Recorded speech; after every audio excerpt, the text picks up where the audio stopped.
I hate this question. I hate it badly. I don't like that. We know, and this is one of the reasons we ask it, because people feel uncomfortable talking about their abilities, but in order to really see ability, we need to know, what abilities do you have? Well, we are launching our new SEEABILITY collection. You're wearing it. You look great in it. How's it feel? Oh, it feels great. Hopefully I can move and hit a golf ball today. I've heard that you play better with this polo on. That's what word on the street. I So hope that's the case. I am going to honor my golf course, and my dog is my backup, my golf course. that's right. Okay, so you heard him right. Jeremy owns his own golf course. And I'm pretty sure we have a lot of amazing celebrities here today. There is no one that owns their own golf course. And it's called Jeremy Creek, right? Yes.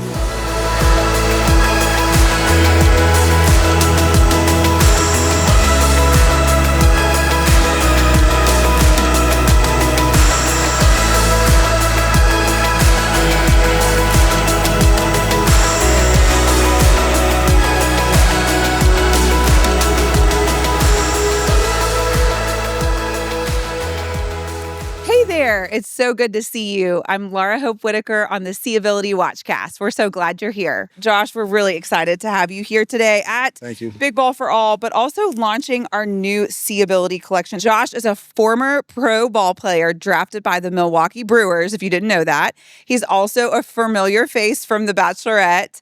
And he, most of all, brings heart and love to everything that he does, but has here at ESP for over 10 years, 15 years? Yeah, it's like been 15 years. It's been over a decade. So you've been a longtime supporter of ESP and you keep coming back. Why?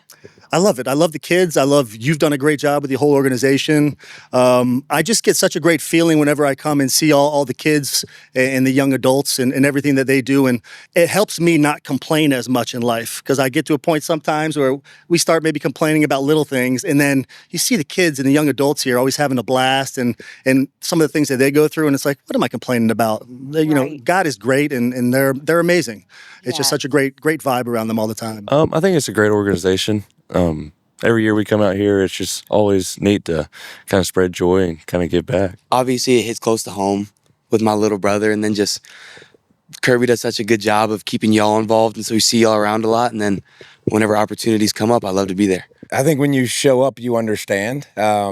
First of all, everybody matters. Everybody has significance and everybody's voice matters. We're called to love every single person, whether you agree with them, whether you like them, whether you disagree. But it's a hard attribute in life to struggle and struggle well.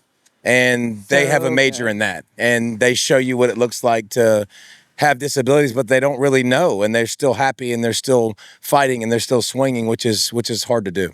Okay, so last question for you, and I know you're a dog guy. Yeah.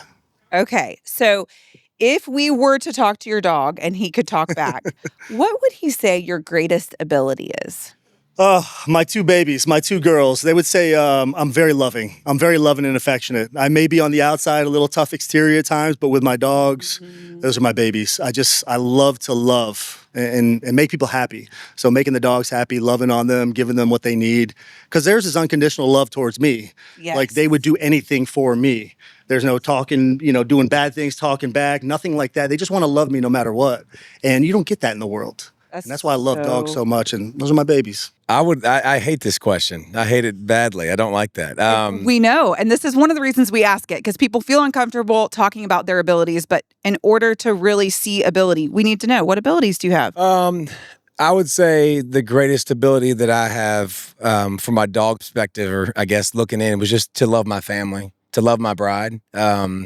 We've been through a lot recently, and I hope they would say that just anything that happens, anything that goes on, that I love my family and that I serve them and serve the boys. But like I have a family that is pretty awesome. My wife's pretty outstanding, so she makes our life really, really easy. So they would probably, I can promise you this, they would have a lot more nice things to say about her than they would about me. That's a fact, because they get fed because of that. They stay on schedule because of that. I fed him this morning. My baby doll was like, "Did you give him the pill?" I was like, "Whoops." She was like, "Don't worry, I'll give him for lunch." So they would struggle a little bit more. Yeah, I mean, it was a little bit good. He'd probably say it's definitely not my golf game. So Okay, so we know what it's not. Oh, yeah. But what is it? What do you think it is? probably throwing the football around a little bit right now. Yes. You seem like you have a really good heart, too. Yes, ma'am. I think your dog would probably say something along those lines. Just send me the friends. See, as a friend, right, Yeah. right. Something else you said to me when we were talking was that when people look at you, you want them to see that you are a child of God. I am. You are. And I love that about you. Unapologetic about the fact that you are a child of God. I think more of us could be like that. Jeremy is a dog person. If you're a dog person, you definitely need to check out SEEABILITY and our new collection. Jeremy, I can't wait to watch you play golf. Yeah. That's another ability that you have, which is pretty cool. My caddy here. Oh, you got your caddy here. That's him. Jose Alvarez is your cat. Come on. Owns a golf course, and Jose is your caddy. Yes. Can I get your autograph? Yes. All right. No, fire. Old caddy. My dad. Oh, you fired your dad. Yes. And you upgraded for Jose. Yes. That is what I'm talking about. That's my man right there. J-Dog moves. When people see your brother, what do you want them to see? So a little bit about my brother is just for people that don't know, he's wheelchair bound. He's got a rare disease called FOXG1 syndrome. Okay. And just when people see Cannon, I don't want them to see him as this kid who's not very involved, who's someone who's not going to use his voice to say what he wants, but a kid that's full of personality. And when he wants to show it, like, you'll know, and he'll make his presence felt when it's the time. What is it like to interact with people with disabilities? Like, how does it make you feel? It makes me feel joyful. Yeah. Just the energy that they give off, and just makes me feel great. Along those lines, I love to ask people, what is something that you have never seen in the world that you wish you could see? I've never seen Jesus Christ. That's There what I've you never go. seen before. We're all looking forward to that. Yes, I can't wait. That'd be a beautiful thing. I want to be here as long as I can, but heaven is going to be much better. Yes, it is. I can't wait to see it. So my mind immediately goes to like no disease, no pain. But Makes like sense. pain is such a great teacher, right? Like pain is one of the best teachers in life with adversity. We're fresh off the NBA Finals. We saw an injury last night, which I hate injuries. I hate that. I wish everybody loved everybody. Like, I think the commandments Jesus gave us is love God and love people. Neighbor. And I think we'd get so much further in life if we could just learn to appreciate our differences, like lean into people, get to know them, form relationships, and not be so adversary all the time, and not be so negative. Without negativity, without hatred, I guess that would be fantastic. Yes. When you asked me this, like, one came right to mind. It was just like very close to home, but like seeing my brother walk one day, like that would be the coolest thing in the world to me. Heaven, right? Yeah. One day. I got chills. But what an opportunity that would be. Tell us a little bit about what has happened in the last few months and where you guys are now. And I love this idea of your little boys, your dogs, seeing a unique perspective of how you have loved Lindsay well in your home. So tell us a little bit about that. Lindsay got diagnosed with brain cancer, and so she had to get a tumor removed. And man, it's strange because like I've had broken neck in the past, and I've had adversity, but it was mine. And when it's yours, it's a lot easier to deal with. Like, and I just had to get to the point where like, God, she's yours before she's mine. Mm-hmm. And so it's been difficult because you want to fix, you want to make it better, and you can't. And so I think that our whole family, man, we're just learning that.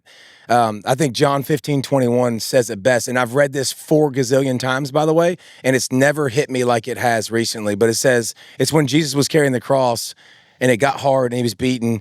And it says Simon of Cyrene. It's the only time Simon of Cyrene's mentioned in the Bible. And it says Simon of Cyrene was forced to pick up the cross. And I think we can relate to a lot of people here, and we can relate now. There's a lot of people, you're forced to carry a cross that you didn't deserve, that you didn't earn, like that you don't want. Yes. But how are you going to carry it? Like, and I think it's been so encouraging for us that on that cross was also the blood of Jesus. And so he's been with us every step of the way. So I think we've grown in our faith tremendously, and just learning that we don't know the answers. We don't know why, but we do know that we serve a God that loves us and that's for us. I remember one play last season where you finished and you looked up at the stands and your mom was there and he was there, and just acknowledging that connection with you and your brother obviously is super strong. What does your brother mean to you? Everything. It means everything to me. Just teaching me so much growing up, just about patience, and just even when things aren't going great, like, I'm so blessed. And then so I love being able to see my brother, and we're so lucky that he's there for the big moments of my life and right there sitting with my mom. So I'm glad I was able to make that happen. That was a special moment for us. You light up when you talk about him. I don't know if you've realized that, but you smile bigger when you talk about your brother. And that's how I feel at ESP. There's just a joy and a connection with these amazing individuals that we have the opportunity to serve. I feel like we're the lucky ones that get to be around so many amazing humans. And we're trying our best here at SEEABILITY to help empower people to shift their perspectives, to see the ability first. And then I think it's easier to love people when you can see the good in them. And there's good in everybody. There is absolutely good in everybody. We were all created with something good, and we believe that here. So thanks for being a part of the SEEABILITY Watchcast, being a part of ESP for all these years. Thanks to you and Lindsay, the kids. You're a pro. For being a fan. Nicely done. Yes, we really appreciate you, and we're going to have a great day on the course. Dang, Skippy. I don't know about that, but we'll try.